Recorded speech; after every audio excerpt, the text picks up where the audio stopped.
to do a quick run through the roll. Councilmember Bradford is present, Councilmember Gamble is present, Councilmember Murphy is present, Vice Chair Rutherford is present, and Councilmember Van Rees is present, so that does give us a quorum.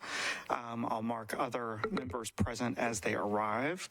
We do have a lot of items that are on the consent agenda for today. We have some that will require more discussion, but I'm going to run through the items that I have marked for consent, and if anyone wishes to pull anything off, please let me know. My version of the consent agenda would be resolutions. Item 1, RS 2023-2169. RS number 2, RS 2023-2181 for City Tap House, Nashville. Item number 1 was for the Barnes Fund.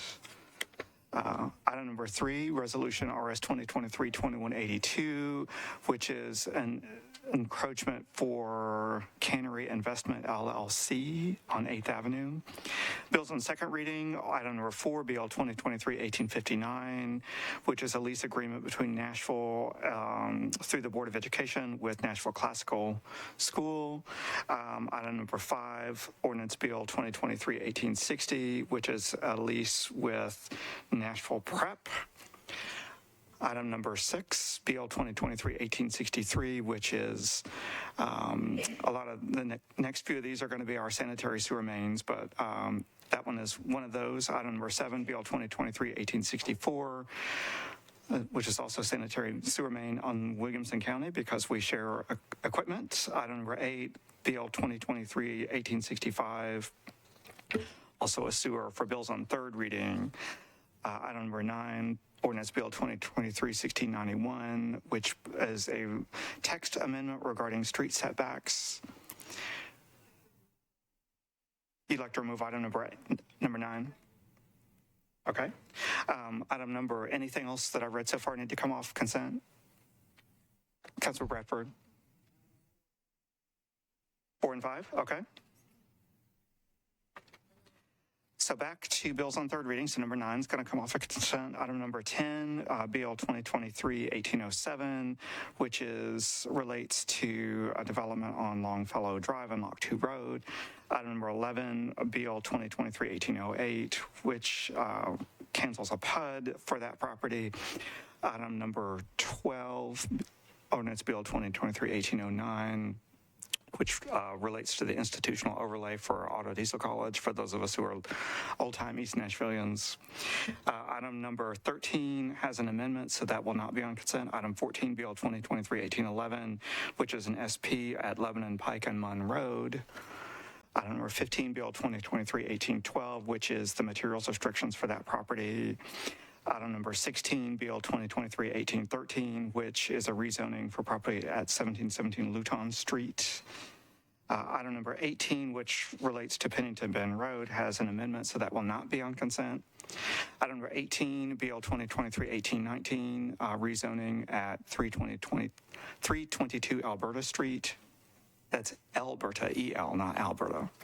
Item number 19, BL 2023-1822, which cancels a UDO for properties located on McGavick Street. Item number 20, BL 2023-1823 by Van Rees, which is amends an SP on Broadmoor Drive. Item number 2021, BL 2023-1824 by Councilmember Van Rees, which is the materials restrictions for that property. Item number 22, BL 2023-1825, which is an SP amendment for properties on 8th Avenue South and Edge Hill. Item 23, BL 2023-1826, which is the materials restrictions for that property. Item 24, BL 2023-1827, which is a rezoning on Watts Lane and Watts Terrace. Item number 25, BL 2023-1828, which is the materials restrictions for that one. Item number 26 is not on consent. If it's okay with everyone, I'll go ahead and put item number 27, BL 2023-1830 on consent. This is the materials restriction piece of the of the Bellmead Plaza. We've had lots of discussion, but I don't know that we've had discussion about materials, so hopefully that one can remain on consent. Item number 28, BL 2023-1831 by Councilmember Hancock, is a rezoning on Shannon Avenue and Pierce Road. Item number 29, BL 2023-1832 by Councilmember Hancock, which is the materials restriction for that property. Item number 30, BL 2023-1833, which is a rezoning for property on Patterson Street. Item 31, BL 2023-1835, a rezoning on Clarksville Pike and 24th Avenue North. Item number 32, which is ordinance BL 2023-1836, is a rezoning for a property on Pasqua Road. And item 33, which is BL 2023-1837, which is the materials restriction for that property. So the items that I have that will not be on consent, unless folks speak otherwise, are items number 4, number 5, number 9, number 13, number 17, and number 26. Last but not least, does anything else need to come off of consent? All right, seeing none, you will have one last chance after I read all of these captions, so I'll get started on those. Item number 1 under resolutions, Resolution RS 2023-2169, the sponsors Councilmembers Roten, Withers, and Swar approves a grant from Nashville Community Engagement Fund of the Community Foundation of Middle Tennessee, acting by and through Metro Planning Commission to provide funding to subsidize the Barnes Fund's efforts to support affordable housing. Item number 2, Resolution RS 2023-2181, sponsors Councilmembers Withers and Pulley authorizes CTH Nashville LLC, doing business as City Tap House Nashville, to construct and install an aerial encroachment at 205 Demonbreun. Item number 3, Resolution 2023-2182, the sponsors of Councilmembers Withers and Pulley authorizes Cannery Owner LLC, Cannery Investment 1 LLC to construct and install an aerial encroachment at 521A 8th Avenue South. Parker's here, so that's 7.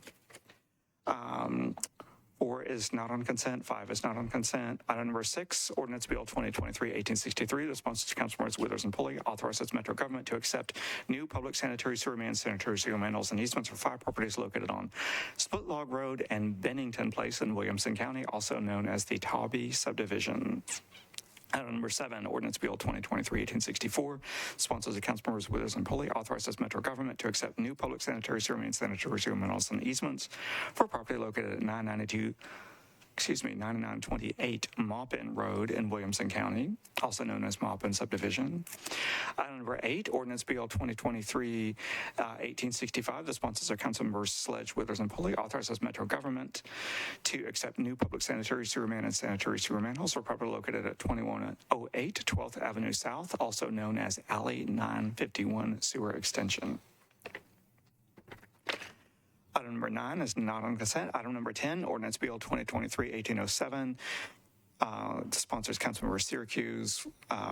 We're into zoning bills on third reading. This amends the Metro zoning code by changing from RS10 and RS15 to SP zoning on properties located at 4340 Longfellow Drive and 2646 Lock 2 Road at the current terminus of Longfellow Drive, partially located within a PUD encompassing 135.06 acres to permit 234 residential units and a 75-bed assisted care living facility. Item number 11, Ordinance BL 2023-1808, the sponsors Councilmember Syracuse cancels a portion of a PUD for property located at 2646 Lock 2 Road, which is part of this project. Item number 12, Ordinance BL 2023-1809. The sponsors are Councilmembers Parker, Benedict, and Withers, amends the Metro zoning code by canceling a portion of an institutional overlay for various properties on both sides of Gallatin Avenue, north of Douglas Avenue, located within the Nashville Auto Diesel College Institutional Overlay District, Zone CS or I, RM20, and RS5, encompassing 19.8 acres. Item number 13 is not on consent. Item number 14, Ordinance BL 2023-1811. The sponsors Councilmember Syracuse amends the Metro zoning code by amending a specific plan on property located at 2850 Lebanon Pike, southwest of Munn Road, and that is Munn, M-U-N-N Road, zoned SP and located in the downtown Donaldson UDO, encompassing 4.95 acres, to permit 98 multifamily residential units. Item number 15, Ordinance Bill 2023-1812. The sponsor is Councilmember Syracuse, which places materials restrictions on that project. Item number 16, Ordinance Bill 2023-1813. The sponsor is Councilmember Parker, amends the Metro Zoning Code by changing from RS5 to R6A zoning for property located at 1717 Luton Street, encompassing 0.32 acres. Item number 17 has an amendment, is not on consent. Item number 18, Ordinance Bill 2023-1819. The sponsor is Councilmember Welsh, amends the Metro Zoning Code by changing from RS5 to RMANS zoning for property located at 322 Bertha Street, encompassing 0.43 acres. Item number 19, Ordinance Bill 2023-1822. The sponsor is Councilmember O'Connell, amends the Metro Zoning Code by canceling a UDO district for properties located at 1609 McGavick Street, 115 16th Avenue South, and 114 and 116 17th Avenue South. Zoned core frame located within the Music Row UDO and Arts Center redevelopment district, encompasses 1.17 acres. Item number 20, Ordinance Bill 2023-1823. The sponsor is Councilmember Van Rees, amends the Metro Zoning Code by amending a specific plan for properties located at 272, 288, and 296 Broadmoor Drive, as well as 329, 341, and 349 Ben Allen Road, west of Ellington Parkway, zoned SP, encompassing 51.64 acres, to permit a mixed-use development with non-residential uses, to permit a mixed-use development with non-residential uses and 482 multifamily residential units. Item number 21, Ordinance Bill 2023-1824 by Councilmember Van Rees applies materials restrictions to that property. Item number 22, Ordinance Bill 2023-1825. The sponsor is Councilmember Sledge, amends the Metro Zoning Code by amending a specific plan for properties located at 1201, 1203, 1205, and 1211 8th Avenue South, 809 Edge Hill Avenue, and 1430 Hillside Avenue, zoned SP, encompassing 7.63 acres, to amend zones 1, 2, 6, and the associated street sections. Item number 23, Ordinance Bill 2023-1826. The sponsor is Councilmember Sledge, applies materials restrictions to that property. Item number 24, Ordinance Bill 2023-1827. The sponsor is Councilmember Mendez. This is located in District 20, and Councilmember Mendez is handling that on behalf of District 20. This amends the Metro Zoning Code by changing from R6, R40, and SP to SP zoning for properties located at 813 Watts Lane, 1201, 1210, 1211, 1216, 1222, and 1230 Watts Terrace, and Watts Terrace unnumbered. It encompasses 6.22 acres. It will permit 71 multifamily residential units. Item number 25, Ordinance Bill 2023-1828 by Councilmember Mendez applies materials restrictions to that parcel assemblage. Item 26 is not on consent. Item number 27, Ordinance Bill 2023-1830 by Councilmember Murphy is the materials restrictions portion of the Belmead Plaza SP, which we are going to discuss a little bit later on. My hope is that this can go ahead and pass now. Item number 28, Ordinance Bill 2023-1831. Sponsor is Councilmember Hancock, amends the Metro Zoning Code by changing from RS 7.5 to SP zoning on property located at 1017 Pierce Road to permit 33 multifamily residential units on 1.72 acres. Item number 29, Ordinance Bill 2023-1832. The sponsor is Councilmember Hancock, places materials restrictions on that property. Item number 30, Ordinance Bill 2023-1833. The sponsor is Councilmember Welsh, amends the Metro Zoning Code by changing from RS 7.5 to R8A zoning for property on 437 Patterson Street, on 0.29 acres. Item number 31, Ordinance Bill 2023-1835 by Councilmember Taylor amends the Metro Zoning Code by changing from CN to RM15 NS zoning for property located at 2014 24th Avenue North, near the intersection of Clarksville Pike and 24th Avenue North on 0.19 acres. Item number 32, Ordinance Bill 2023-1836. Sponsors Councilmember Rosenberg amends the Metro Zoning Code by changing from AR2A to SP zoning on a portion of property located at 6010 Pasqua Road on 5.3 acres to permit 20 multifamily residential units. And And finally, item number 33, Ordinance Bill 2023-1837 by Councilmember Rosenberg applies materials restrictions to that property. Last call for any of those items to come off of consent. Councilmember Rutherford. Thank you, Mr. Chairman. On item number 3, it has been brought to my attention that there's a late filed ordinance that replaces the resolution. I vaguely remember seeing that in an email. What is the recommendation from the planning table?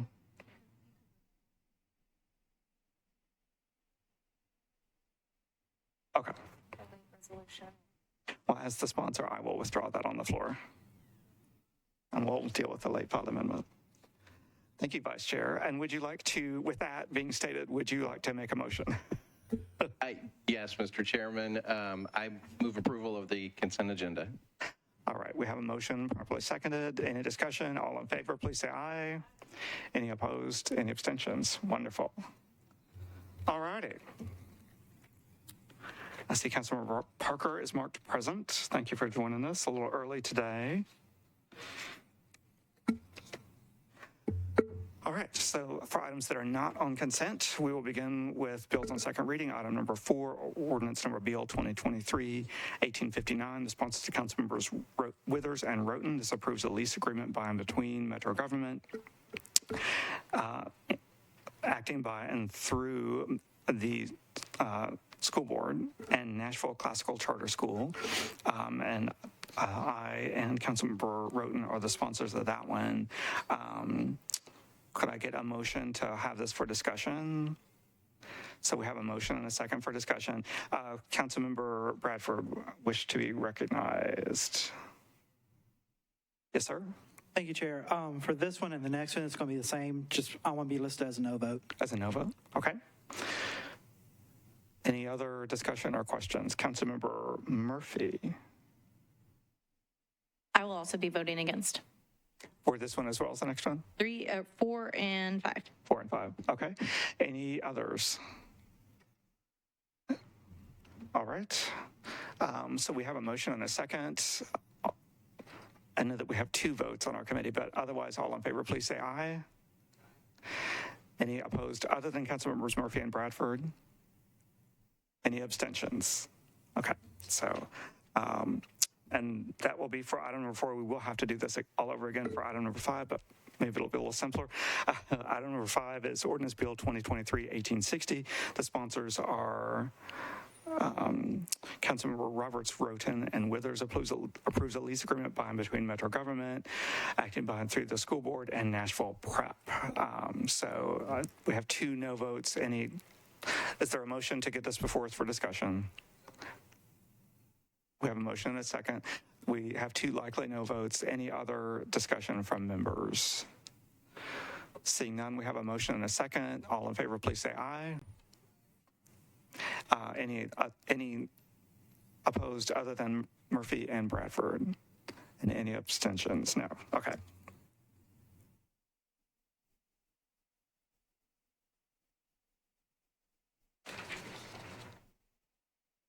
Next, we're up to item number 9, which is Ordinance Bill 2023-1691. The sponsors are Councilmembers Johnston and Henderson, amends Section 17.12.030 of the Metro Code of zoning regulations regarding street setbacks and building orientation for residential corner lots. Could I get a motion to place this before us for discussion? We have a motion and a second. Councilmember Van Rees, did you wish to be recognized on this one? I wanted to yield my time to Councilmember Allen, had a few questions. Wonderful. Councilmember Allen, you're recognized. Thank you, Mr. Chair. As a former district representative of a district with very small lots, I just would like to hear the planning rationale, and I'm sorry the sponsors aren't here because I haven't had a chance to express my concerns to them, but I would just like to understand, my reading of this is that the larger lots are being exempted from this allowance for a smaller street setback on very specific corner lots, but the smaller R8 and R10 and below are still being allowed for those properties to move closer to the sidewalk. And just having heard from lots of neighbors who get frustrated when all of a sudden there's something in those small lots that ends up very close to the sidewalk, when the rest of the buildings farther down the street may not be as close. I would just like to hear how that discussion went and why it makes sense to exempt the larger lots where, to me, it seems like it has less impact than the smaller lots. We did that for zoning bill. Oh, am I on? Can you all I hear don't me? think so.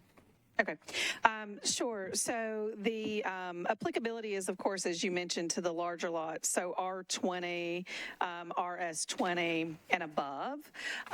So right now, what happens is when you're on a corner lot, the front setback is generally noted as contextual, which means that it is related to those lots that are near it. And so for anything that's on the front, which is typically the more narrow side, you have to be in line with the existing houses. On the side street, you're allowed to have that, and so that you can be closer to the street on the side street. What we see most often, especially in R and above, is that you do have much deeper setbacks than you do in zoning districts that have smaller lot size minimums. And so we were seeing some situations where you maybe had a single family house that was replaced with a detached duplex where one unit was facing each street. And so that configuration ended up meaning that you had sort of a front-facing house on the side street that was well in front of the other houses on that side street that were set back further. And so the way that this was originally filed would have required contextual on both sides. And in some discussions with the zoning administrator, it was determined that that was probably overly prohibitive in terms of making some lots just not able to be built on at all if you had a setback, if you had a situation where you had to make both contextual. The same is sort of true for the smaller lots where you just have much more land to work with. And because most of the time with the smaller lots, they're in an urban transect, which is a transect that we would expect things to be closer to the street as opposed to mostly the RS and above, R20, RS20 and above are in more of a suburban context where you would expect things to be a little bit deeper. The amendment actually took the language and said that yes, the more narrow side needs to be contextual. If it's a detached duplex, it needs to be contextual so that you don't sort of end up with the odd configuration. But if it's a single family or an attached duplex, then you can do, on the side street, you can do less than contextual. But a bit more than what's required now, if that makes sense. And so we sort of tried to work through it. We didn't, there's an expectation for us, especially with the smaller lot sizes, that you would have buildings that are closer to the street. So that wasn't included as part of the amendment. One final question.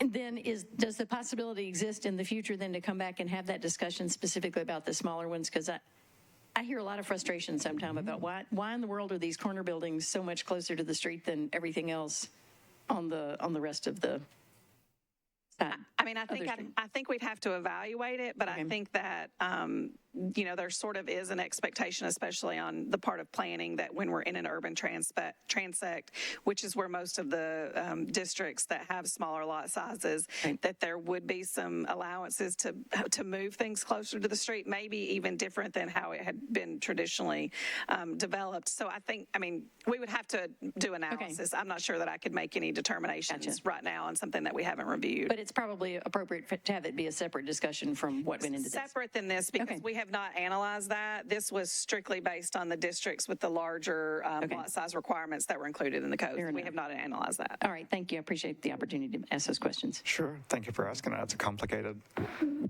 subject. We've had a few amendment discussions, I think, even to get it to this point. So any other discussion on this item?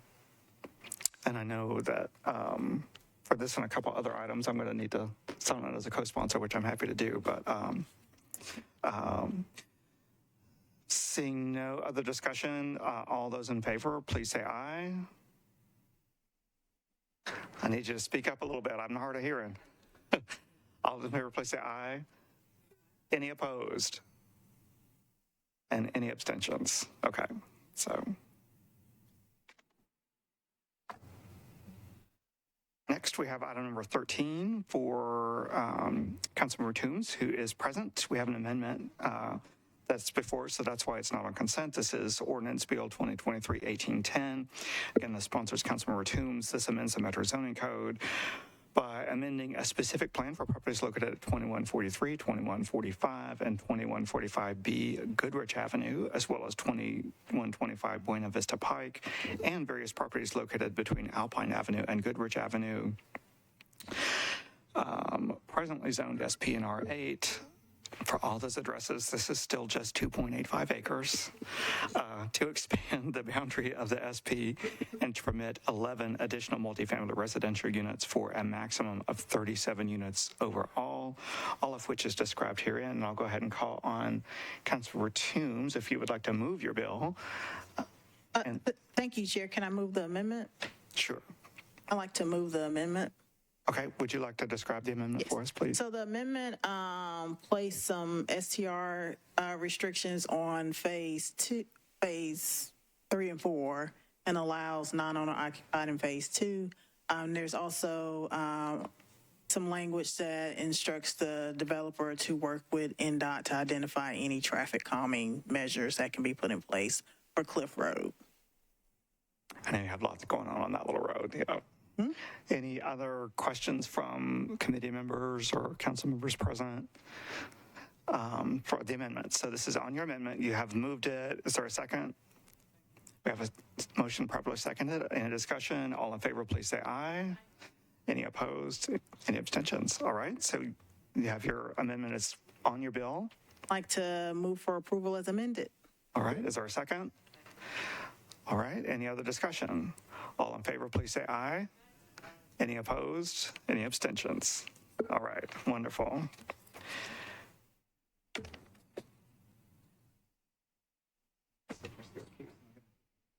doesn't have 11.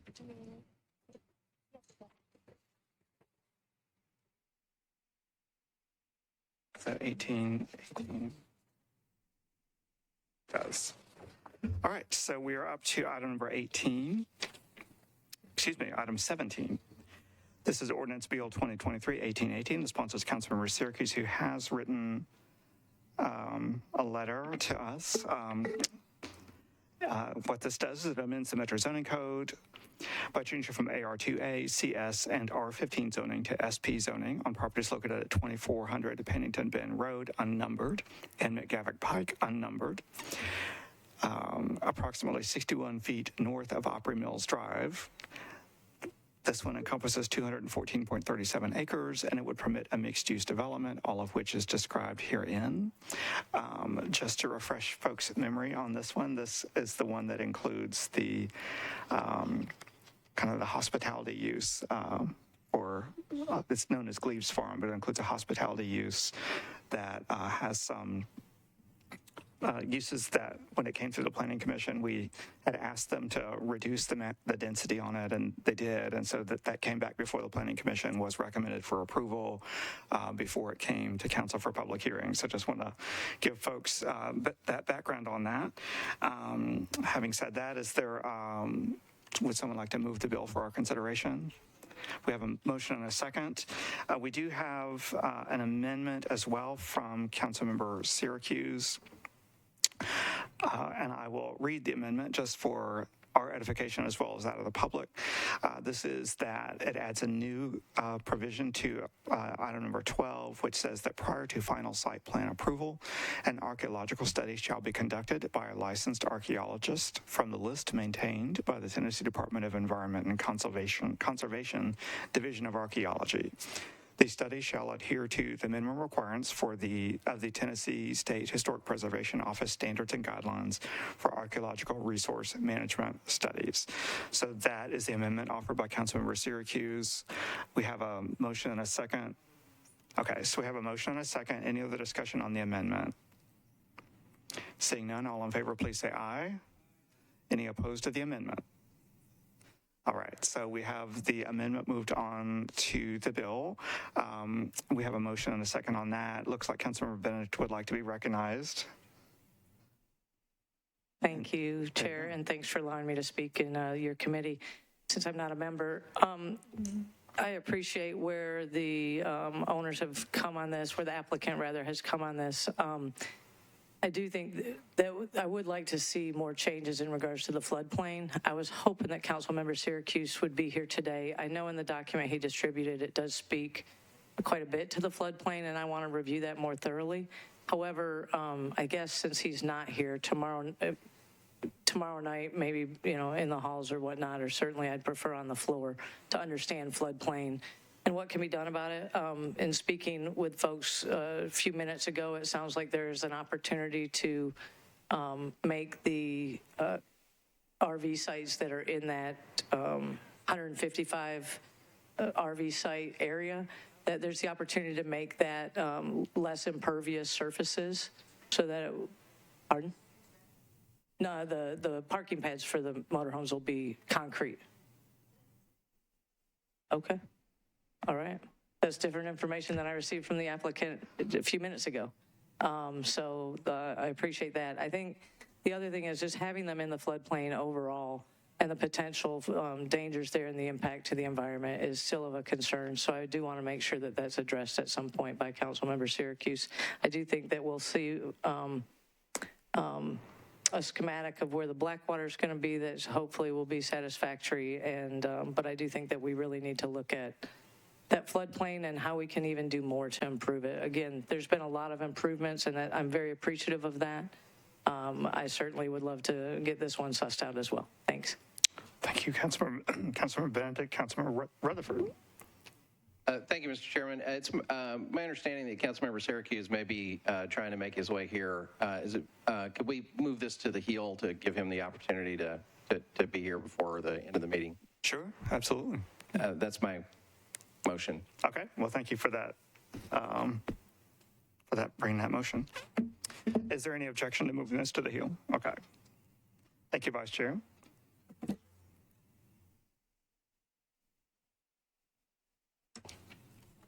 But we do have the amendment added, so.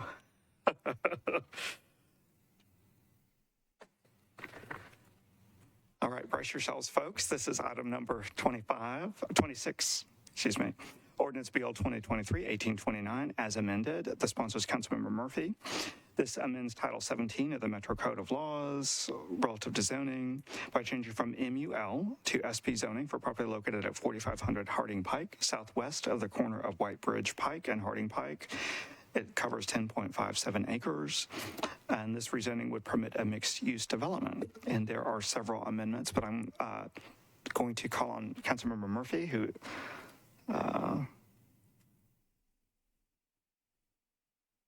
can talk us through all of that.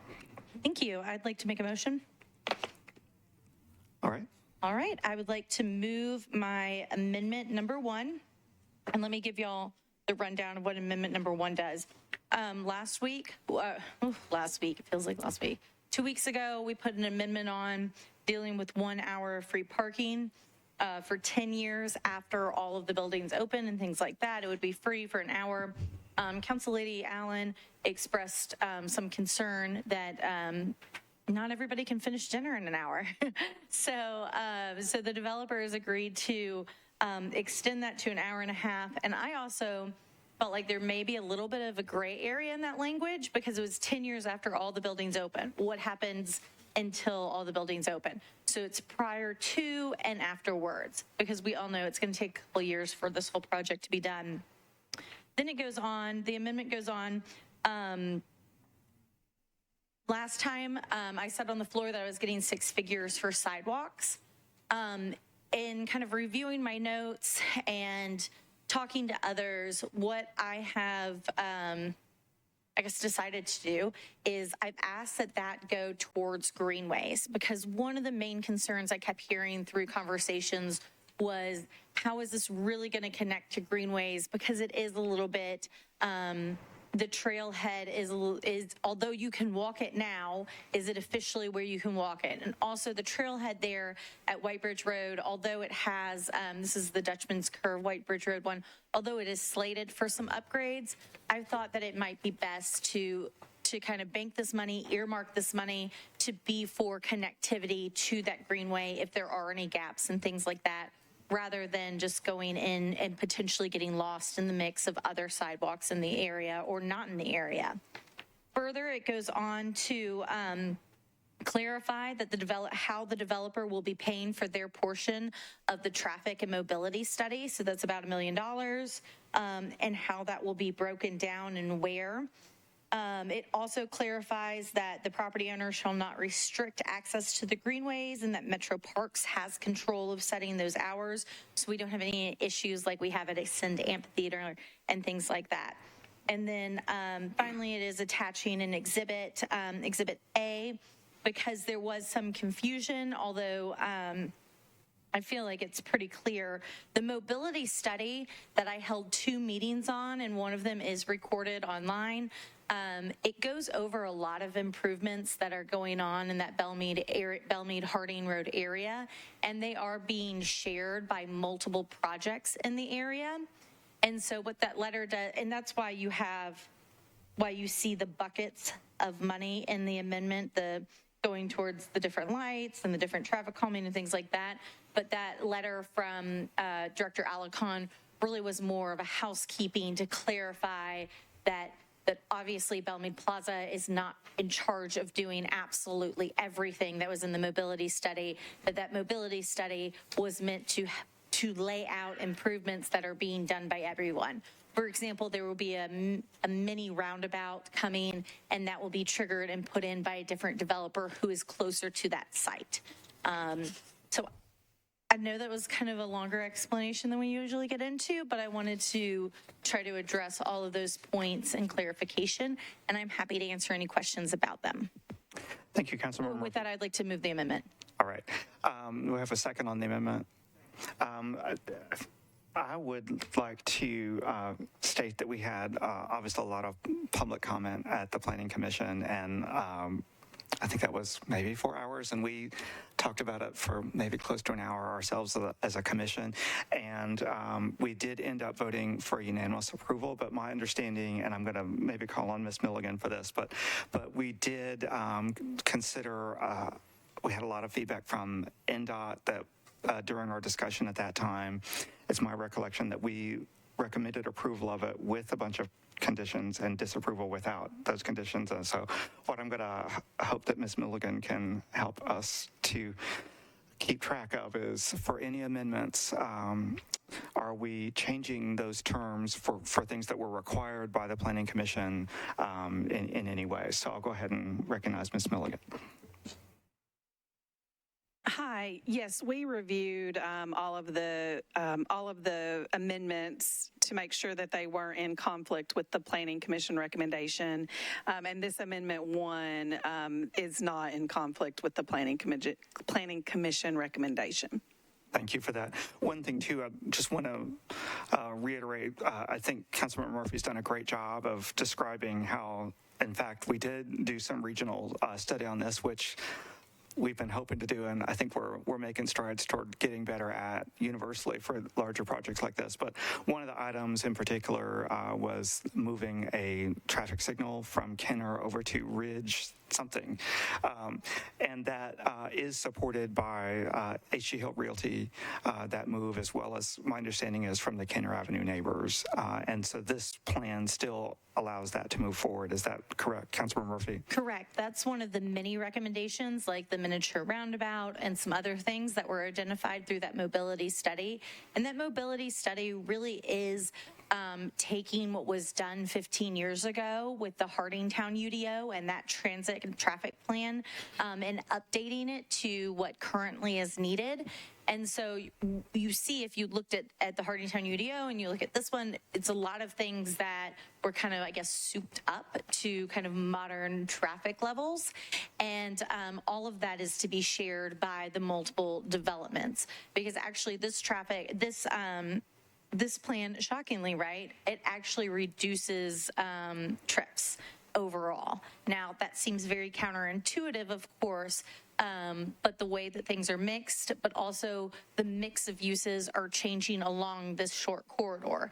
And so it was very important to get them all listed out, I think, in a mobility study and then divvied out. And that's why you see in the amendment number 26, 27, 28, and 29 are the exact buckets that have been assigned and dollar amounts assigned by the developer And what isn't, I think, also important is that this isn't something that they can build their project and then pay. It's that the contributions are required to be in place in escrow prior to final site plans. And I think that is important too, because as y'all know, Mayor Cooper is my constituent, and we have discussed this area since we first got elected in 2015. And quite frankly, one of the big issues in this area is the promise of phantom improvements. And the fact that we are able to get this money in escrow prior to final site approval means that hopefully we are going to stop the trend of phantom improvement promises to our constituents and get that money in the bank for Metro to get these improvements off the ground, so we see improvements now instead of granting entitlements and then we don't get anything for over 15 years. Great. Thank you. Any other questions or discussions on Amendment 1 from committee members? Anyone have anything? I know there's a lot to that. Councilmember Allen. I think this one relates to the amendment. There's a reference to the traffic demand management strategy process, and I know you've got money set aside, I believe, for that as well in this. So does that answer? There had come up a question about the timing. When will that traffic demand management study be done? Oh, so I think that's item 3, the further clarifying of the traffic impact and mobility study requirements, or when the regional one will be done.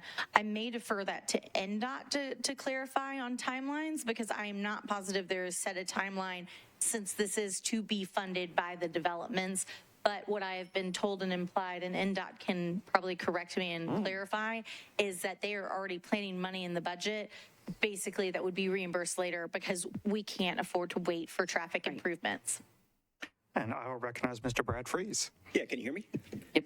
Yes, Chairman. So I just want to reiterate what Councilmember Murphy said, that yes, we will be doing those at the same time as the regional study. So the timing is, okay, we will be moving forward with that. Thank you for that question. Any other questions or comments from committee members or just other members who are here and interested? Because I know during our floor debate that we had on second reading, I encouraged everyone who's interested in this one to come and discuss it in committee, which is where this should happen. But just want to, okay. Or they're welcome to watch the They're welcome to the 5 hours of planning commission. the 20 hours of community meetings online as well. That too.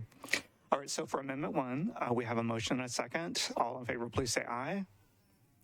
Any opposed?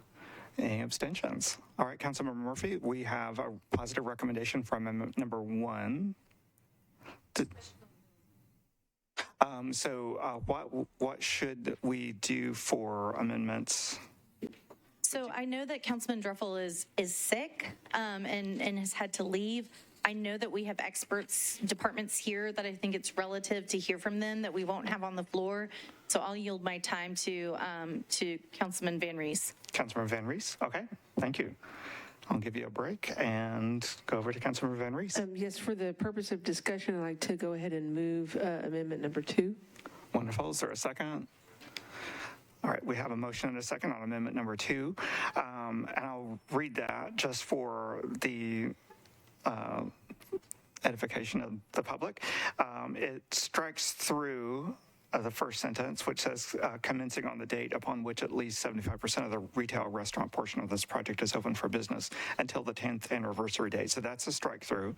Then it adds, in order to promote accessibility of the project site by the public and to allow for broad community use, developers shall provide free parking for all restaurant retail customers and individuals accessing the Greenway and Creek area. So it had the part in it that was 1 hour. That was a strike through. Basically, it says in order to allow for broad public and community use, that free parking shall be apparently unlimited is the way that I would read that.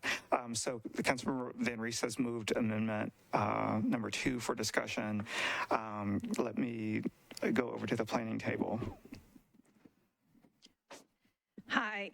So as a policy generally, planning believes that there are sometimes unintended consequences with free parking. As a policy, we don't think that necessarily the metropolitan government should be requiring free parking for all developments. That said, this would not be in conflict with Planning Commission's recommendation. Okay, thank you. Ms. Milligan. So I'll go over to Councilmember Murphy who would like to respond to that one. Thank you. I'd like to ask my colleagues to vote to disapprove this amendment. I think that the hour and a half for the 10 plus years until, fully occupied provides access. There will be parking available. There is parking available at other sites and a trailhead for the Greenway. Also, we have heard, I think my opinion has definitely changed over the last 8 years on council, where I used to be like, yes, parking should be free everywhere. And if Council Lady Henderson was here, she would be jumping over her desk to strangle me, and Berkeley's just not the one to do that. And what we know is that when you have free parking, people drive more, and that's going to create more trips and increase traffic here when there are other ways to get here, and there are slotted out Greenway spots and a parking place for the Greenway as is. Ultimately, again, driving is not the only way to access a Greenway, right? Mass transit is here. Mass transit there will be increased mass transit stops along Harding as part of the mobility plan. Walking on the Greenway, literally once this is open, I'll be able to walk through my neighborhood on the Richland Greenway to this new Greenway. And so there are many ways to get to a Greenway and mobility, and driving to a Greenway is not the only way to do that. So I would ask my colleagues to vote to disapprove this amendment. Okay. Any other discussion on Amendment 2? We have a motion and a second. I'm going to ask folks, Councilmember Gamble. Thank you, Chair. I just had a question about the parking. What the difference between this amendment and what Councilmember Murphy told us about allowing the 1 hour and a half for parking. Would that hour and a half be for the total site, including the Greenway, commercial, residential, and that hour and a half would start, or I guess I need clarification on when that hour and a half free parking allowance would begin? Would it begin at the earliest stage of development through 10 years? Is that what, just for clarification? Sure. So in the amendment that we just put on, it says commencing on the date upon which at least 75% of the retail restaurant portion of the project is open for business until the 10th anniversary of that date, the developer shall provide a minimum of 1.5 hours of free parking for retail and restaurant customers. For prior to this date, at least 75% of that portion, minimizing, the developer shall provide 1.5. So as soon as there's parking there, you can use it. Now, if you're going to, it says for retail and residential, but I'll just admit this on the record. I have gone down to the Gulch where most Gulch buildings do this as well, and I have scurried about to a few different places, right? So I assume this would be enforced similar to the way that most free parking is enforced for places like that are usually taking your license plate in, license plate out, and registering that way. I don't think anybody is going to be checking. Nobody's gonna be following you out to see that you go to the Greenway or you go to the restaurant. Also, just right around it is connected to where the trailhead is, where you can park for the Richland Creek Greenway at the Dutchman's Curve, White Bridge Road entrance. And would there be any reason, I guess my question is, if the Greenway was completed prior to the 75% of the other part of the development, how would the parking, how would it go from there? I think if there was parking places, you would be able to park there. I am speculating a little bit here because, again, I don't know how the staging of construction will work. But again, there is that trailhead there already where you could park. And so if this greenway opened before the rest of it, parking spots were available, you could park at that trailhead, go down the old White Bridge Road and go along that way. Or you could also get there from any of the other various areas. There's some parking for it near the Target. People park in my neighborhood and get on the greenway. You could park at McCabe Community Center and walk on the greenway there too. Or ride your bike or scoot your scooters or all the other mobilities that Right. that are legal on the greenway. Thank you. Thank you for that clarification. That makes sense to me. I'm just, I guess, concerned that when we say 75% of the development is done, that could take, I have a development in my district now that where a traffic signal is part of the condition for the development that began in 2017 and it's 2023 and they're still not at the stage where we can get that where we can get that traffic light. So now I'm looking at ways to get it ahead of schedule. So I just wondered if you anticipated any issues like that where the completion is so far down the line that we may have issues prior to that. And really where that 75% trigger comes in, that's when, we probably could have written this better, quite honestly, but I thought of the prior to afterwards. Should have thought it prior to the amendment. So basically, as soon as there is parking, if there is a greenway for any of these things, it's just the 75% open is what triggers that 10-year clock. So we've got until 75. So like actually in your case, they don't get all 75%. That clock is ticking longer than 10 years, right? So this is up into 70. When they hit 75, 10 years starts clicking. Thank you. I also saw Councilmember Benedict. Thank you, Chair, and thanks again for letting me talk in your committee. In looking at this and thinking about this is the discussion we're having right now is on target with what I had in mind. Greenways are a part of our transit system now, and I would love to see something if the developer would consider something like a protected bike lane through their parking lot or somehow through there if they could make it a safe way for folks on Harding to make it to the greenway. I don't know if that's something that can be entertained or not, but it was an idea that I had looking at it today. Thanks. So I know that we can't pull up the site plan on here unless you've got your staff, which is the staff report is probably very thick to get through. If you look at the site plan, the road is actually smaller than the road is now. So I'm sure you've been over there to like the Starbucks or something over there. So it's really just that main light and where you then curves at Smoothie King and then goes under the bridge. So there's not a whole lot to that.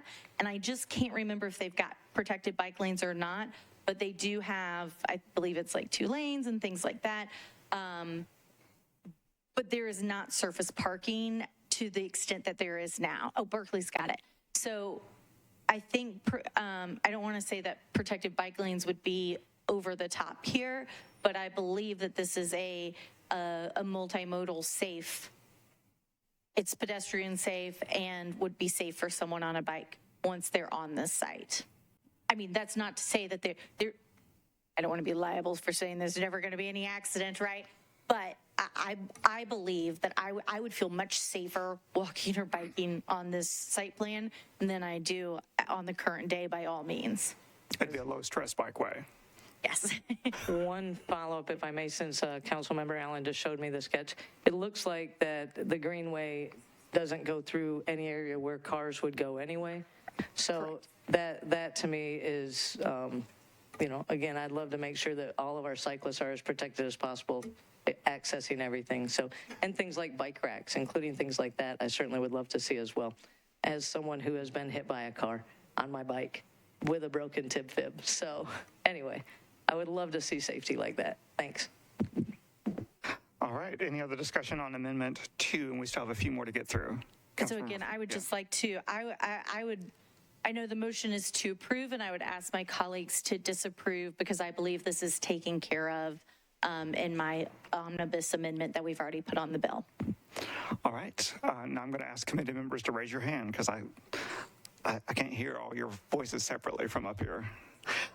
So for committee members, those in favor of amendment number 2 by Councilmember Druffel, please raise your hand.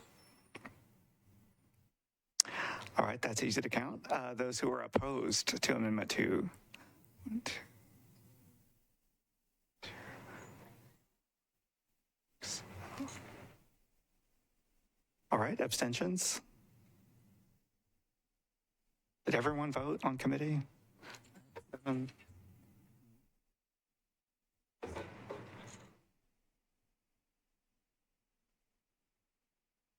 Go ahead. Sorry, Mr. Chair, this is the amendment on the subject of parking viability. Is that right? Yes. All right, please record me as a no if you didn't have me as a. Okay, perfect.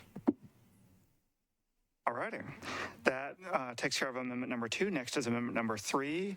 Councilmember Van Rees, are you going to move this for Councilmember Druffel? Go ahead. Yes, for the purpose of discussion, I'd like to move amendment number 3. All right, thank you. Is there a second? Wonderful. So this one says, the Nashville Department of Transportation and Multimodal Infrastructure, also known belovedly as NDOT, will follow the traffic engineering standards and best practices established in the FHWA's Traffic Signal Timing Manual for developing and maintaining timing plans for the intersections within the influence area of the Bellmead Plaza development.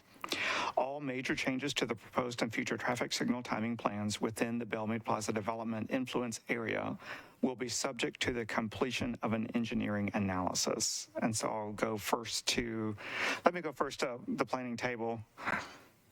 Go ahead. Hi, this amendment would not impact the Planning Commission's recommendation. Thank you for that.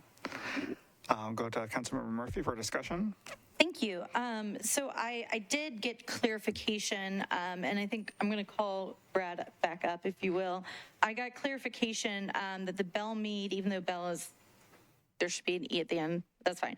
Bellmead Plaza Development Influence Area is interpreted as the mobility area. So that where they did the mobility study, that is what is being referred to here. And so I would just like to ask NDOT, so this is calling on y'all to use best practices and completion of engineering analysis when you're doing traffic signal timing. If we do not put this amendment on, will you not follow best practices? No, we will continue to follow best practices. Does NDOT have an opinion on whether we should put in legislation that you follow best practices if you already follow best practices? We're agnostic, really. I mean, it's there, but we always follow engineering best practices. We follow the signal timing manual. And y'all do engineering analysis when Major retiming plans? figuring out? Yes, ma'am. So y'all do all of this already? That is correct. Okay, so this amendment does not change what you would do on or off. It doesn't change what y'all do. It does not. Okay. Well, with that, colleagues, I hate to legislate that they follow best practice. Wait, I guess one more question, NDOT. If best practices change, if this amendment goes on and best practices change, does this tie you to best practices of May 15th and 16th of 2023, or will you do whatever future best practices there will be? It does not tie us to a particular version or year in there. I mean, the reference that it makes is with the Federal Highway Administration Traffic Signal Design Manual. That is updated frequently. It doesn't tie us to a particular version of that. Okay. All right, with them being agnostic on it, again, I've tried to work with the various iterations that Councilman Druffel has sent in. I don't really like mandating that I like to trust our departments practice best practices, but this one is, I'm going to go with the will of the body. I mean, if they're going to do this one way or the other, whether we put it on or not, then we can put it on. I have no problem with that. So with that, I'll renew the motion for approval unless there's other questions. Any other discussion on amendment number 3? All right, I'm going to show of hands. So committee members who are in favor of amendment number 3.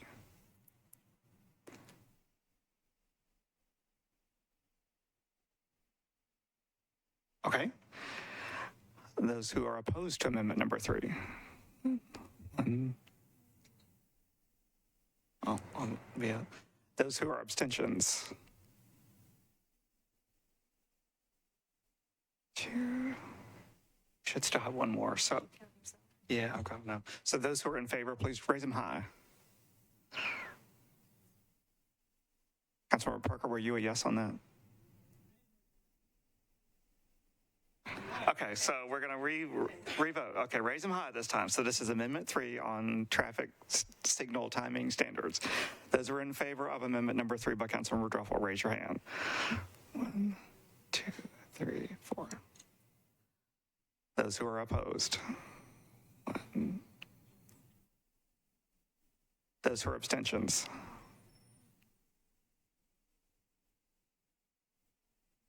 That's 9. Wonderful. Okay, so the recommendation for amendment number 3 was 4 in favor, 2 against, 3 abstentions. Now we're going to move on to number 4, Councilmember Van Rees. Yes, for the purpose of discussion, I'd like to move amendment number 4. Wonderful. Is there a second? All right, we have a second. I'm going to read this one quickly. This amends Section 4 to state that the developer shall work with WEGO to construct an enhanced accessible transit stop within the right-of-way on the north side of Harding Pike in front of the development area. If construction of a bus pull-out is appropriate, corresponding signalized bus queue jumps and a crosswalk for pedestrian safety will be included at a signal for the bus to enter safely back into a general purpose lane of traffic. So I'll go to Councilmember Murphy for your take on this amendment, please. Thank you. So there are already WEGO recommendations through the mobility study and through planning and everything we've talked about already that are going to require increased transit stops. I think that our traffic engineers and that our WEGO engineers know what's best.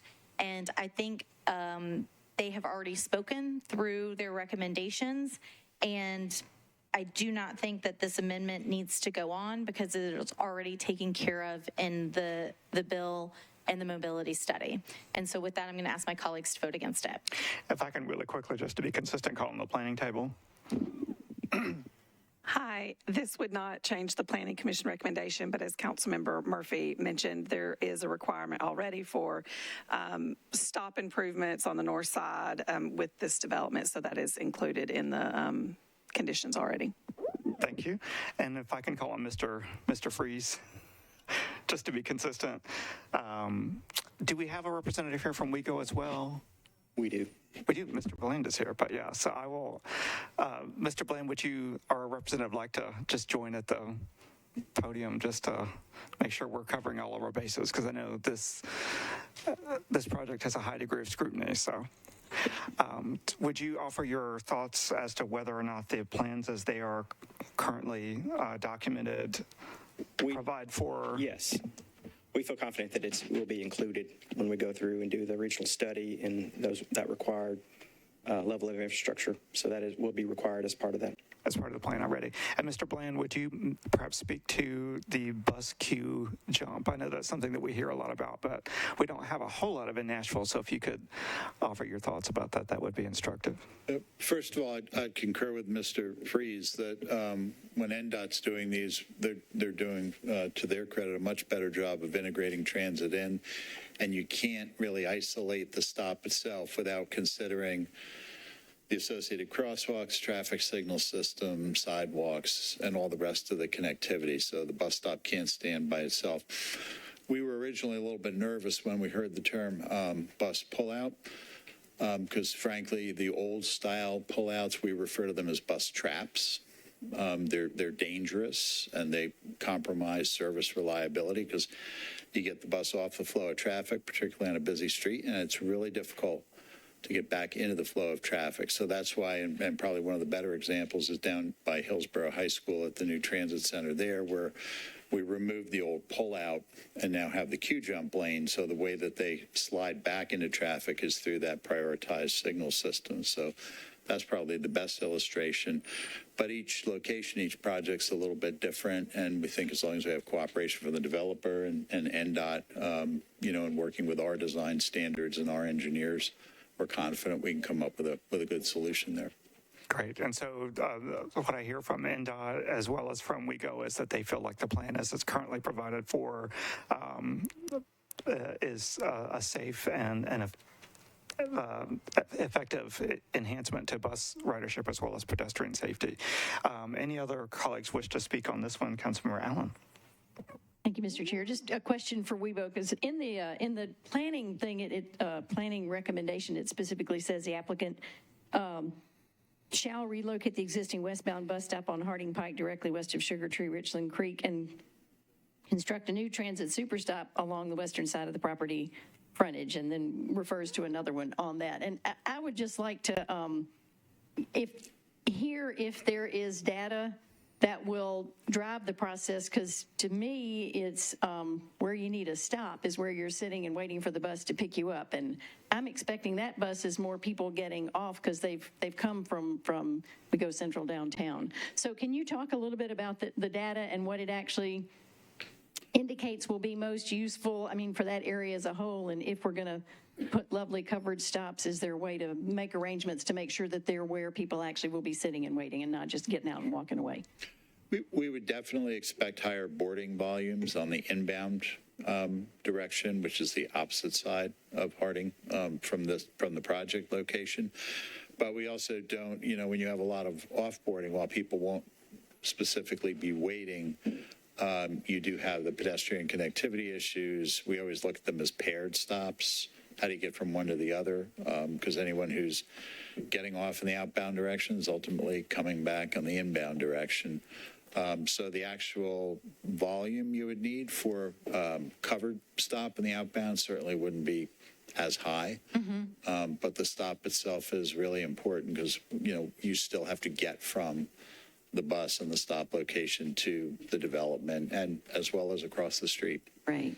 So I guess, and maybe this is an NDOT question then. So when you talk about the paired stop, then the crosswalk is obviously very important. Can you talk about the provisions that are being made to ensure that people can then get to a good bus stop to go the other direction? Yes, we always favor to bring crossings into the intersection, whether over having a mid-block crossing, because of the signalization required to do so.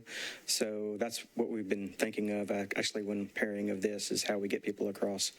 Gotcha. So there'll be, right now it's not that definite that it's a good idea to cross at that middle intersection. So there would be much, much more obvious pedestrian crosswalk.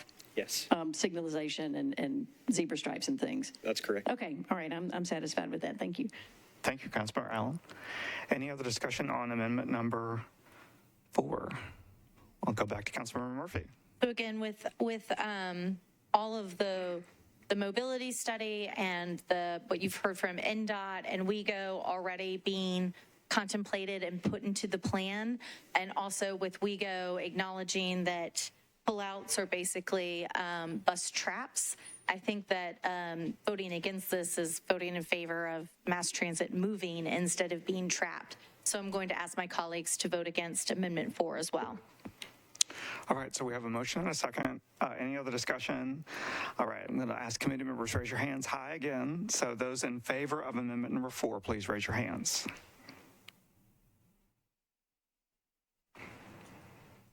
Those who are opposed to amendment 4, please raise your hands. 2, 3. 1, 2, 3, 4, 7. I'll be 8. Do we have any abstentions? Okay. All right. All present accounted for. Now we are moving on. So that recommendation is 0 in favor, 8 against, and 1 abstention. Now we will move on to amendment number 5, and I know we're a little bit behind, but we will catch up. So amendment number 5, Councilmember Van Rees, do you just want to wave us in? Yes, for the purpose of discussion, I'd like to move amendment number 5. Wonderful. We have a second. All right, I have a motion and a second. I will read it. This amends Section 4 by stating that the developer shall construct sidewalks along the north side of Harding Pike from their property to the Harding Pike Hillwood Boulevard intersection, and from the intersection of Harding Pike and Linwood Boulevard down Linwood Boulevard to Linwood Terrace. The developer shall also construct crosswalks at the intersection of Harding Pike and Hillwood Boulevard and Linwood. Let me go over to the planning table first before I forget.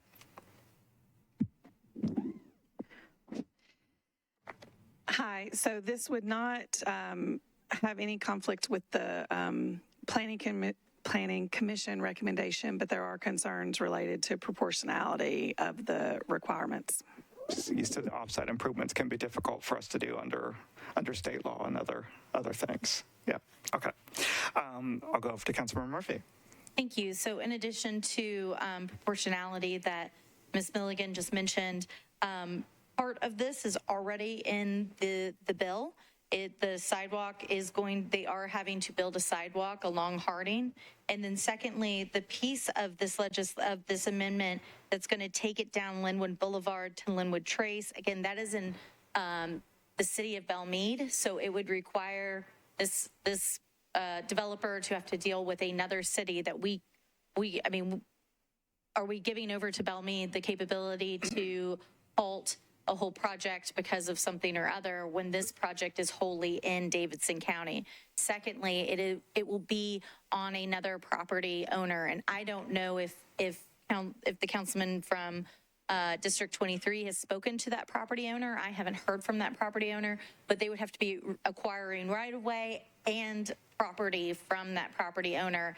And I just don't think, as Ms. Milligan said, proportionality, but I just don't think it's fair when that has not been discussed in several of these, and we've already have so many other mobility improvements built into this. Again, so half of this amendment is already in the bill, and the other half really is an offsite improvement that I do not believe that we have the power or the control to require or ensure. And so with that, I'm going to ask my colleagues to vote against Amendment 5. If I can maybe call Mr. Freeze, since we do have NDOT here, just to speak to from the departmental perspective on that constructability for us, whether it's possible for NDOT to require that or oversee that. Well, it's a good question. We do have an ordinance for that, but we're not really in support of this at this current time. Okay, thank you. Councilmember Allen. Thank you, Mr. Chair. I think this is the appropriate time to ask Mr. Freeze this question. My understanding is that somewhere either in the mobility study or the other traffic study, they start to run together now, there is allowance, or maybe it's just the major collector street plan, to allow for the width, I guess both for a sidewalk ultimately and then also for bike lanes, because to go back to the earlier question about bike safety, I know it's very popular to ride on the Greenway and then get to Belmead Boulevard, and you risk your life in that one little stretch. So anything we can do to further the cause of making that little stretch safer for the cyclists to get from this nifty new Greenway that we're going to have to Belmead Boulevard, and I'm not sure, how much this project takes it, but if the extent of this project will be contributing to making that part safer, could you address that? So, in answer to your earlier in that, you asked about the major collector street plan. So yes, we are requiring as part of this a donation of the right-of-way required to complete the major collector street plan in front of the properties actually that are here. So yeah, that will be taken care of in that way. Anything else, Councilmember Allen? Okay. Thank you so much, Mr. Freeze. Anything else from Councilmember Murphy? You're recognized. Thank you. And to Council Lady Allen's point, the part that is not on their property, again, we are getting a whole lot of improvements traffic and mobility wise off of a project that is decreasing the amount of trips there. And so I think we've gotten so much blood out of this turnip that I am extremely proud of the work that the departments, and not to be humble, but me too, have been able to get out of them. I did want to point out, because I did want to point out that I did double check with the walk bike plan, our sidewalk and bikeway plan. And the sidewalk that I was mentioning that is in Belmead, that is not on, it's not a priority or long-term. It's not even on our sidewalk plan. So again, I'm going to ask my colleagues to vote against this because half of the request in here is already in the bill. The other half is way beyond our control. So with that, I'd ask for disapproval on Amendment 5. Any other discussion? For Amendment 5, we have a motion and a second. Please raise your hands. All in favor of Amendment number 5, please raise your hand. All right, those opposed, please raise your hand.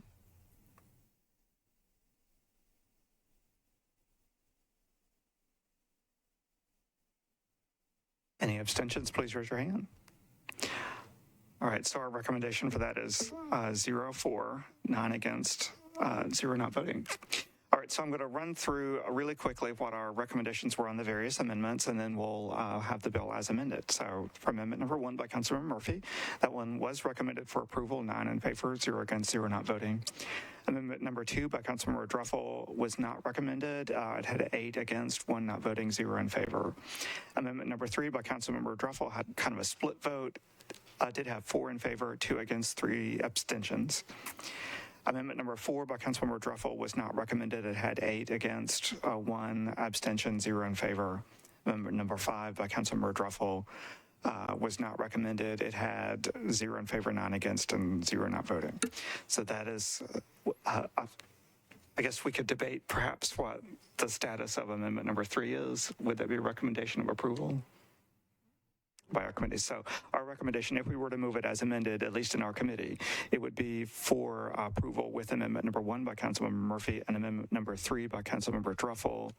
And again, that amendment pertained to the signalization Best practices standards. Yeah. that they already follow. Yeah. So those are the two that we would recommend as our committee to the full body. Any other discussion before we take up the bill as amended with those 2 amendments? Seeing none, all in favor, please say aye. Any opposed? What's that? As amended, oh, I'm so sorry. And Councilor Allen did say that, so we'll take that up in a second. Go ahead, Councilor Allen. I apologize. I thought we were clearing the path to begin to ask these questions. So just, because I have had many people contact me, and I want to be sure they are able to hear these answers, because we promised them a good discussion in this committee meeting, and I appreciate that we've been able to do this. So 2 more questions that came up. One was just a reference to the height, which goes back to this being a T5 transect, and therefore up to 15 heights is okay, and we've allowed 13 in some of the highest stuff.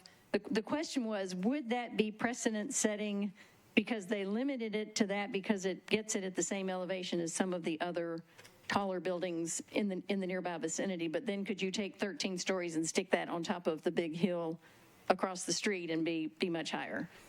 So planning could address that question. Sure.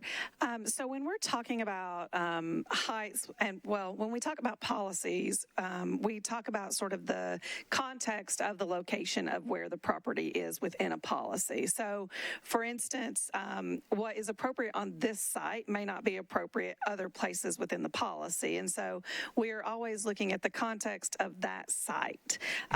I don't consider any SP to be sort of precedent setting as it relates to other things are within that policy, because each property is sort of uniquely situated within the larger policy area.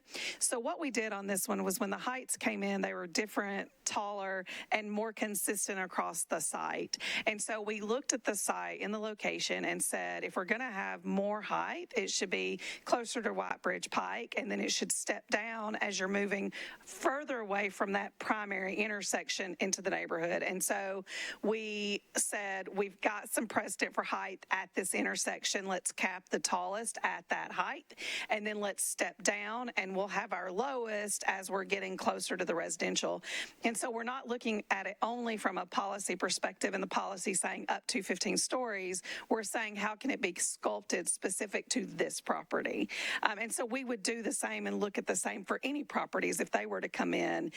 There's never there's not really a one-size-fits-all as it relates to policy. It is very contextually sensitive. Thank you for that question. And then one more question. And this is, I'm not sure who this one is going to. Has the developer talked about how garbage gets emptied? Because I know this one's totally out of the blue perhaps to you, but it's something on the Planning Commission that came up frequently is, yes, we have figured out where the dumpsters are going to go, but can we pick them up and empty them, or are we going to have to carry them to some parking lot across the street and have somebody come pick them up? So can somebody address that question? I think we can go out of session if the committee desires, but last conversation I had with them, I've never heard a conversation that dumpsters or trash would be somewhere off-site. It was my understanding that dumpsters and trash would be on-site, and most likely hidden and right, taken care of on-site. I can't imagine developing this type of property and on the contingency that your trash would be picked up somewhere off-site.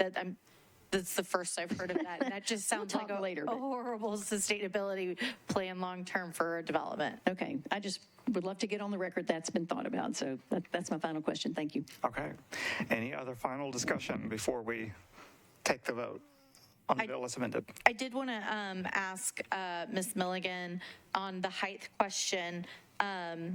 If all of the heights were the same height, what would that do to if all of the buildings were the same height, what would that do for, I think you said kind of sculpting?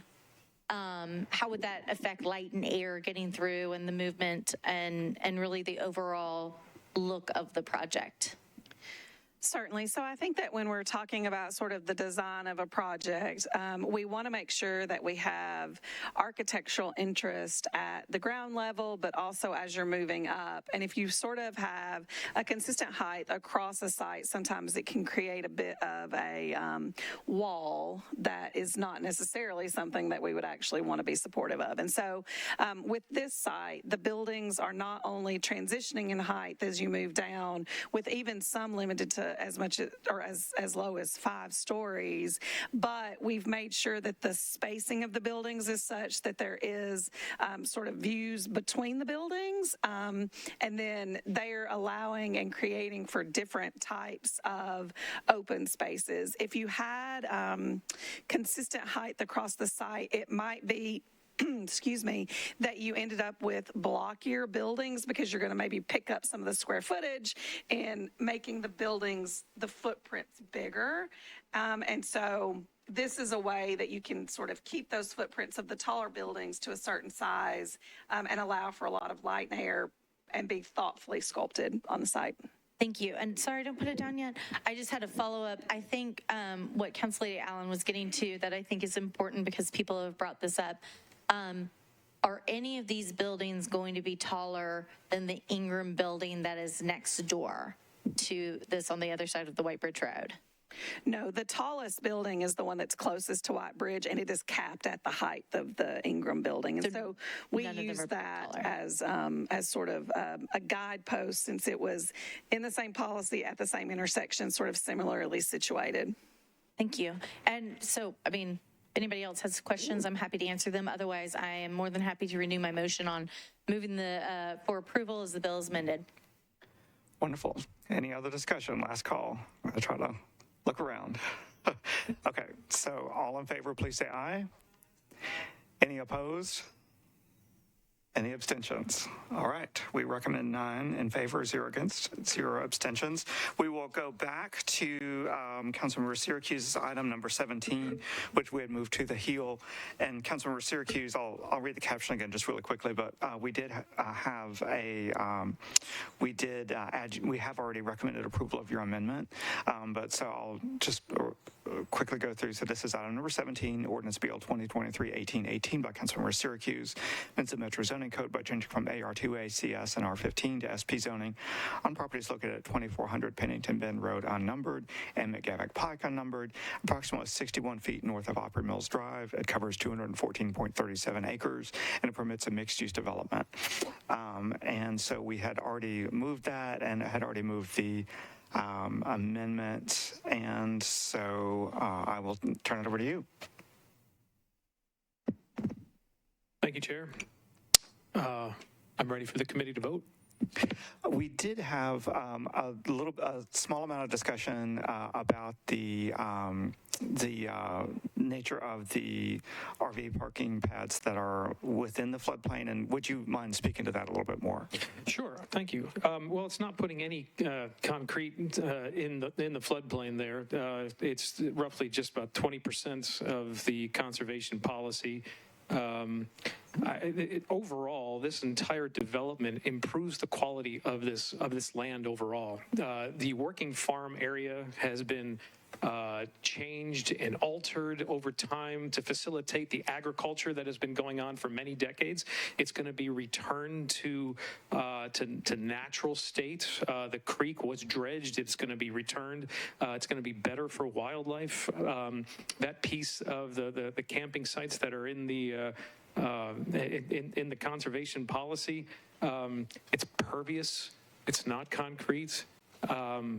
It's sensitive to the land, and you couldn't have picked a better kind of development that is accommodating to the area, and that's why all the 15th district residents and businesses that are around there are in support of this. Thank you. Well, and thank you for that explanation, Councilmember Syracuse. And I had described how the original plan came to Planning Commission, and we had requested some changes, and the plan was brought back that did incorporate a lot of those changes. So I provided that background, but especially appreciate you providing that additional information about what does remain in the conservation policy. Councilmember Benedict. Thank you, Chair.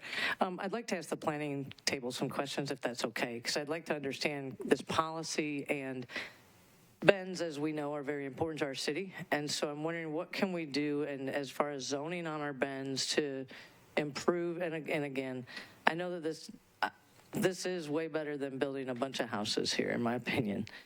Having said that, I do have concerns about building in the floodplain of any sort. And so from a planning perspective, where are we as a city in protecting these natural resources to stay out of any floodplains completely? And how can we improve that policy as we potentially work on updating Nashville Next or otherwise? Sure. So what I would start off with saying is that the presence of floodplain does not mean that you cannot build.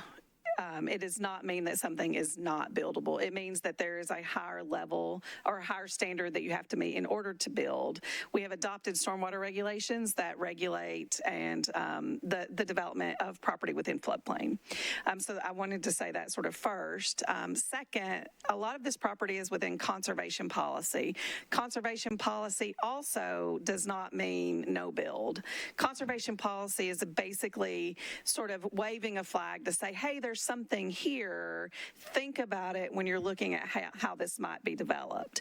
And so that is something that has been done with this development. So in other words, conservation doesn't mean you can't build anything at all here. There are different levels of the type of conservation. If you've got a 45% slope, that's probably something that you're not going to want to have disturbed. If you've got floodplain, we're trying to minimize disturbance and minimize sort of like permanent structures in this case on this property where there is now, maybe I think 20% being disturbed, but it's not with permanent structures and it's with pervious surfaces. So that's seen as really sort of a very light touch on a floodplain. That is not something that is seen as being incredibly intrusive into protecting that as a feature. And so so I would say that this plan is meeting the conservation policy in that the conservation policy doesn't necessarily tell us to stop completely. It tells us to pause, take a look at it, and be careful, and that's what this plan does. Thank you. Can I ask one follow-up? Is at what point are we planning, or should we be planning to update that, since the water table is high here, since we've had flood issues in the past 20 years, and just this weekend, massive rainstorms that caused a lot of stormwater issues around the area. As we know, those are problems throughout the city. But I guess what I'm asking is, do these regulations need to be updated? And if so, how could we make our bends more protected? So I'm certainly not going to speak for stormwater, and I'm not going to speak in regards to the stormwater regulations and the status of those. I will tell you that FEMA updates floodplain maps frequently, and that is incorporated then into our maps so that those are utilized for the regulations, but I'm certainly not going to speak for stormwater or their regulations. I can only speak to the conservation policy, which is sort of what's under our purview, but not the actual regulation of building within floodplain. That's all I have right now. Thanks. And Councilmember Benedict, I know this was an item that I brought up as well to kind of read through the actual conservation policy and what it says or doesn't say. And we had a lot of discussion about that at the Planning Commission as we were considering the first plan as well as the revised plan. And the commission felt at the time that the revised plan, which is what's before us now, was greatly improved in terms of a lot of those features. I know there's also a historic preservation interest, and Councilmember Syracuse's amendment specifies that, I think, pretty well, in addition to we already have requirements about for federal and state law about doing additional diligence when there's a likelihood of having human remains or other cultural artifacts under site. So that's already there, and Councilmember Syracuse's amendment kind of doubles down on that and reiterates that. Any other discussion? Councilmember Allen. Thank you, Mr. Chair. And I appreciate the archaeology study amendment, so I think that's great. Just one final question is, can we just get a little more clarification or description on tree buffers or where there will be tree presence here, just again, from a stormwater and conservation standpoint? Sure. So today, if the site was cleared, let's say there's not really any requirement, there's not any requirement to say that you can't clear the site, or and then you do have to plant back with a certain TDU, tree density, and they're actually committing to limit the amount of clearance that happens, which right now would not be limited, and then they're exceeding the TDU as well. And then they've worked also with the adjacent property owner to add some buffering specifically on the north side of the property adjacent to where there's another campground. They've worked to add in some additional buffering there. Yeah. As well as, and Councilmember Syracuse can correct me if I'm wrong, but as well as a lot of the area closer to the river is being incorporated into a greenway easement. And some of the existing stormwater stuff has been channelized, and that's being removed. So there are a lot of features that I think the Planning Commission felt were very favorable to making this a much greener site than it is today.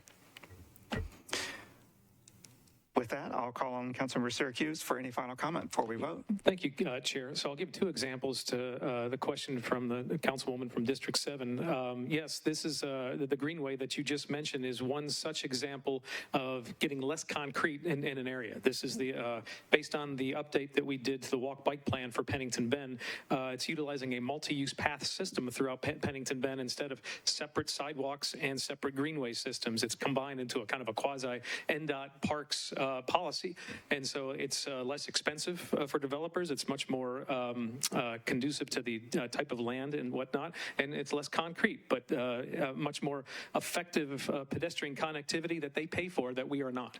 The second example that I'll give is legislation I passed in my first term that limited the amount of development that you can do right along the Cumberland River there by putting a permanent 50-foot buffer from the Cumberland River.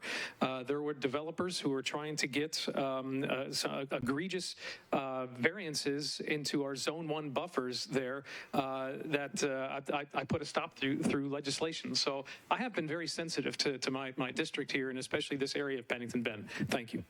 Thank you. All right, any other final discussion? All right, so we have a motion and a second on the bill as amended, and all in favor, please say aye. Any opposed? Any abstentions? All right, we recommend none in favor, 0 against, 0 abstentions. And that does bring us to the conclusion of our Planning and Zoning Committee agenda. I apologize for everyone we got a few minutes late start, but we also did have a great discussion about a couple of items that had a lot of public interest. So thank you everyone for participation.